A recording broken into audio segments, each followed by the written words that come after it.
It's pretty much all beta talk this week, and players are really mad that the beta is as functional as a beta. Hey, it's Soul, and this is Warcraft Weekly, and my characters couldn't be found either. You can help support the channel by liking this video, subscribing for more WoW coverage, and catch me live in the mornings on Twitch. There's a lot to talk about, so you want to make sure that you're using the navigation thing to get where you want to go.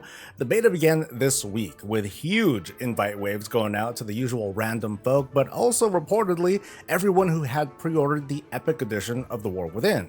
Just in case you didn't get an invite, you're going to want to make sure that you have opted into the beta. So to check this, you'll want to go to your Battle.net account settings page, hit privacy and communication on the left hand side, then scroll down to communication preferences and click on update to the right. Where it says latest news, special offers, betas, and more, make sure the checkbox to the right is filled, as well as the World of Warcraft. Now this tells Blizzard that you're interested in betas, and just pre-ordering does not seem to change the status. So again, if you're not in the beta and you should be, double check this page, and if that doesn't work, you can panic, or go to forums or social media and try your luck there. While we're learning a lot just from this first build of the beta, we also have to mention just how unstable and busted it was in its first couple of days, and maybe even as I speak. Most of us who are familiar with WoW betas and alphas know that these are not the carefully managed demos and limited early previews that we see from other games. This is a genuine beta where your progress does not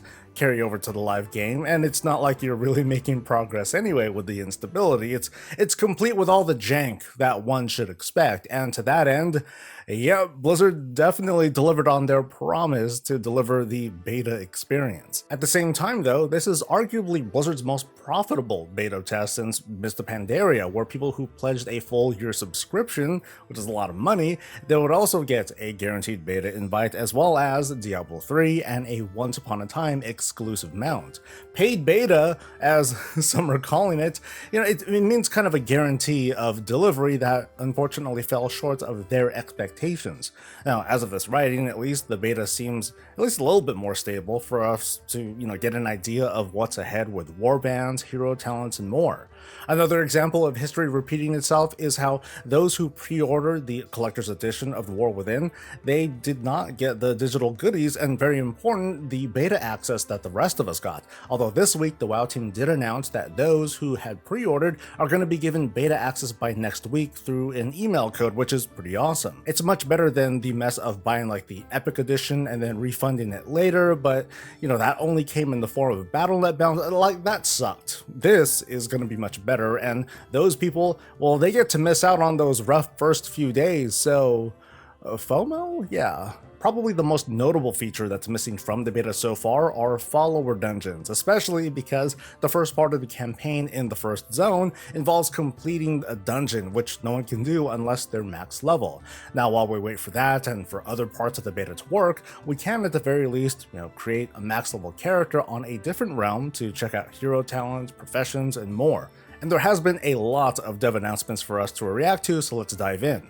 It looks like the pre-season of War Within is going to have a little bit less to do than expected. In Dragonflight and other expansions, we were used to a 2-week-long pre-season period where we got like the zone content and a chunk of the campaign, and for endgame prep, we had heroics to slam and a round of mythic dungeons to do each week before things really opened up in Season 1. In a statement though, the dev said that during the pre-season of the War Within, while players can go into heroic dungeons, they're not going to be able to queue up using the dungeon finder. So there are some immediate consequences here, chief among them being that we can only run once, one of each heroic per day. In case you forgot, while using the dungeon finder for heroics, there wasn't any sort of limit, and they otherwise reset each day.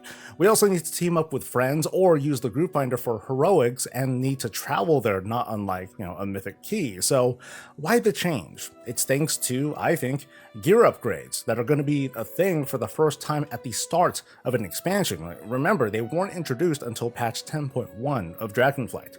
I'm going to take a guess here, but I'm betting that the devs see that it's pretty obvious the way to gear up during the preseason would be to just slam heroics nonstop, and this encourages folks instead, with this change, to do some exploring and rare hunting and delves or rolling alts and doing it all over again.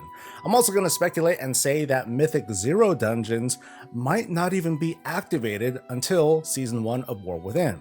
Now that sounds crazy, but consider what Mythic dungeons give right now, which is champion gear, aka normal raid gear. Throughout Dragonflight at least, they didn't let champion or higher gear be available until the season started, outside from like a few select pieces from epic crafting and weekly quests, which are very tightly controlled. And between seasons, Mythic dungeons were functional, but they were only as difficult as the previous season during the preseason, and they gave that previous season's rewards. So with us coming to the start of an expansion for the first time under this new system, what would Mythic dungeons offer? Would they offer all the difficulty but crap-ass gear? Or maybe they shouldn't offer anything because they won't be turned on. And to be honest, I'm pretty convinced of that. It means the 2 or so weeks of the War Within preseason will be spent working on zone and campaign content and building up the player economy through gathering and crafting and gearing up through daily rounds of heroics and delves, can't forget about those. It's going to have this sort of I guess a Burning Crusade feel, which to me, that's not so bad. Now, I'm confident that this is going to happen, but we'll just have to wait for official word because, hey, things could change, but what do you think of that possibility? This week we got a preview of the Earthen, but we also learned that they would not become Death Knights. Kinda sucks for the folks who already reserved names for their Earthen/Jailer cosplayers, but since the announcement Earthen could be Death Knights, that never quite sat right with me. Like, historically, Death Knights have had 3, birthing periods, if you want to call it that, or milestones, I guess. One was with Gul'dan, creating that first generation of Death Knights. And then there was another period with Arthas raising the first playable Death Knights on Acheris, and then the last was with Bolvar, raising a new generation of playable Death Knights after the Fourth War. Now, these were again specific points of origin. There's no Death Knight school, or there's no group of Valkyr who are mass raising a bunch of super special undead on a consistent basis. So when and how would the Earthen, which is kind of a mechanical race too, how would they be raised to be undead? So it looks like Blizzard agreed with some part of what I had just said, and they snipped that possible retcon. Meanwhile, chatter is picking back up on what we learned a few months ago, that Dracthyr would be able to play as other classes early in the War Within. I'm gonna guess no later than like 11.1 or so, but we should really talk about this. The full lineup of classes was alluded to, but not officially announced a few months ago, but we can make a few easy assumptions, like the classes currently available for all the races, which are warriors and hunters and mages and priests and warlocks and monks. It's safe to say that Dracthyr can be most, if not all of those classes by, 2025. Death Knights and Demon Hunters, they're still going to be a no-go until there's a new kind of origin story or origin milestone thing for a new generation of those, and I guess to a lesser extent that goes for Shaman, Druids, and Paladins. And I guess I would say that it's a race between Shaman and Paladins to become like the next really big unlock, not just for Dracthyr, but for everyone else. The chatter's been one half excitement and one half concern. Like, what's cool about a Dracthyr warrior or a hunter or a priest is that for the most part they're going to be able to stay in their visage form and perform most of their duties outside of racial abilities, which could change them back to their Dracthyr form until they get out of combat. What concerns some people, though, are these Dracthyr racial abilities that include both an AoE knockup and a pushback, which can be very powerful. Now, because at the moment Dracthyr can only become evokers, it's very rare to find more than 2 Dracthyr in a group, but soon we could have a large portion of the group capable of effective crowd control and immunity to fall damage that's kind of like Demon Hunters. I'm wondering if that's going to be like okay, or if some of these things, like if some of these racials should change. Like at a glance, a non-evoker Dracthyr should be able to use their tails and wings just like an evoker can do now, because it's part of their body. But how fair would it be to have large portions of the raid or the group with so much capability? And when it comes to higher end content, what about the pressure that group leaders would apply to their raiders or their group? Should there be nerfs to these racials when the Dracthyr is not an evoker? Or should non-evokers have a shared instead of a separate cooldown for these particular racials? Or should something else change? I'd love to hear your thoughts, because this kind of sounds like those really fun bits of, I guess it's a fun design exercise. And we have to talk about Mythic Plus 2 with some big changes happening to the mid-game. Right now in Season 4 of Dragonflight, running keys 2 through 5 give worm crests, while 6s and higher give aspects, giving a very easy path towards maxing out hero and myth class gear. At least, it's a lot easier than clearing mythic raids. But change is coming. From data mining, we learned that in the War Within, keys 2 through 4 are going to give drakes again. They're back. Keys 5 through 8 are going to give worms, and keys 9 and higher are going to be the ones that give aspects. So going from 6 to 9s. It's a rebalancing of rewards, but most everyone's going to see this as a huge nerf that falls, I mean, at least it falls short of having us do 10s when that third fix kicks in. I feel like this is one of those cases where, like, if it was always a thing, if it was done earlier, no one would have noticed, but since some folks got used to this in Season 4, well, now they're upset that it's changing, not in their favor. I'm going to share a little bit of perspective here. Like, I've hardly done any keys this season, and I haven't even earned for myself like a single aspect. Despite that though, I still got my AOTC done, and I'm confident that I can earn KSM with what I have, so maybe players who share my habits won't notice these changes at all. But I don't have to run high keys or mythic raids to know that, come on dude, getting aspects from +6s is way easier than running a mythic raid, even after we factor in all this Season 4 extra gear that we've been getting in the bullion and what have you. But when seeing how Season 4 worked, I told myself and I shared with you my thoughts that the game was trying to carve out a space for, in Mythic Plus world, for these people to just gear up with easy aspects, like, you know, this easy path to maxing out hero gear, and then they can move on to greater challenges, or at the very least they would have their mythic transmog. But I failed to see what's an obvious difference in difficulty between the 6s and mythic raids. It just makes raiding feel like it's not really worth that effort. Now for some, it's still not going to be worth it, but this change might just be the way to underline the message that the best rewards come from more challenging content. But what do you think? Tanks and healers, you might want to say goodbye to them grief torches, because the WoW team announced a change where, in the War Within, trinkets that are designed to be used for DPS classes are going to lose a bunch of their effectiveness, I think a third, if used by a tank or a healer role, and vice versa. So we're also not going to see heals and DPSers using something similar to the Farok tank trinket to inflict like massive AoE every 90 or so seconds. But we should expect more exciting trinkets overall. For example, this trinket over here, which deals high damage over time, but it also sort of kind of heals you every second, and overhealing will increase the user's or the tank's max health for the remainder of the encounter. Now, it's going to be changed a bit from some dev notes, so it's not going to be the kind of trinket that you use in keys to like chain pull and maintain your max health, but with raids in mind, it seems pretty neat as a trinket that I'm encouraged to use when I'm not taking damage, but given the buff that I get, it's still a tank trinket. I'm looking forward to other trinkets in the future, and maybe we'll take a look together in a future video or stream. And we have some mostly good news with professions and a few minor early concerns. Now this is one that people have been waiting for.